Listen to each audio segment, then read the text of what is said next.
Okay, so by 88, you decide to leave college and enter the draft. Yes. And you picked up a fairly high-level agent, David Falk. Yeah, that's my guy. Who had a bunch of the top players, including Michael Jordan. Yeah. But before you actually joined the NBA draft, you decided to try out for the Olympics. Right. I played on Team USA after my freshman year. Started David Robinson, Danny Manning. We were upset by Brazil and Oscar Schmidt in an unbelievable performance by Oscar Schmidt that really set in motion the dream team. Because until then, college players, we were running through the USA, and we were running through Brazil until that night. And this guy got hot, scored like 46 or something like that. He'd been playing with a three-pointer. He was 32 years old. I was 18 or 19. We'd only been playing with a three-pointer for 1 year. And, we'd never seen anything like it. Anyway, so I played on that team, and then I declared for the draft. And David told me, he said, listen, you can only hurt your draft status by going and playing on the Olympic team. He said, you'll go third behind Danny Manning and Rick Smits if you don't go. And I said, there's no way, I'm going. Well, right before I got to trials, I got undercut and had a hip pointer. And so I struggled all the way through the trials. They kept Sean Elliott and I until we were the last two, and they cut us both. I ended up going, my college coach didn't do me any favors in the league. I ended up going eighth to Charlotte in the draft, the first year of the Charlotte Hornets franchise.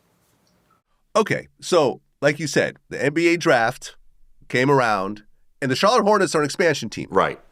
Brand new team. They just team. got formed. Brand new. Yep. And you were actually the first player ever drafted by Charlotte. Yep. And like you said, you're number 8. Correct.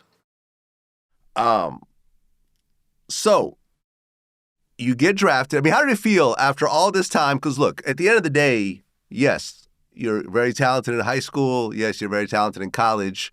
But the NBA is a whole different beast. Now you're competing against the best players in the whole world.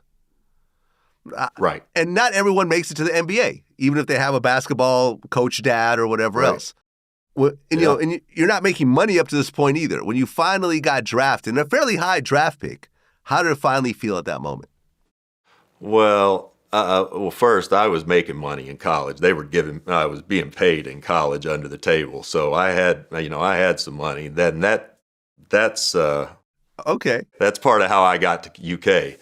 So, okay, yeah, let me interrupt you for a sec. How much money were you making in college? Because obviously this was before the NIL deals and everything else like that. Yeah, as much as I ever needed, I could go.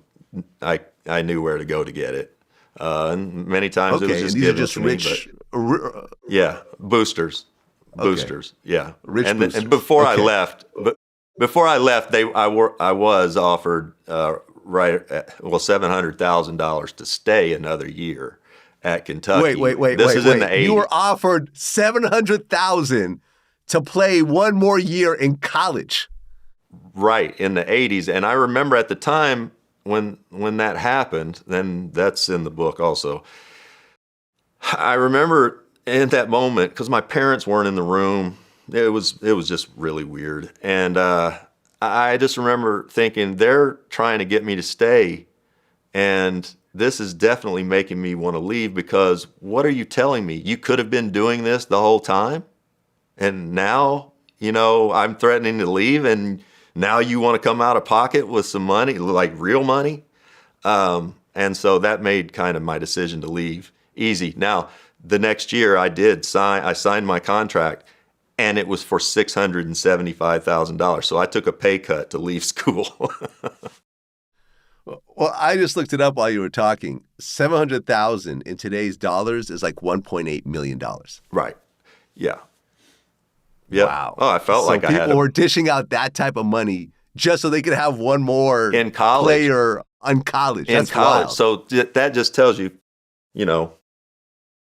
how much money these schools have been making forever and not paying their labor.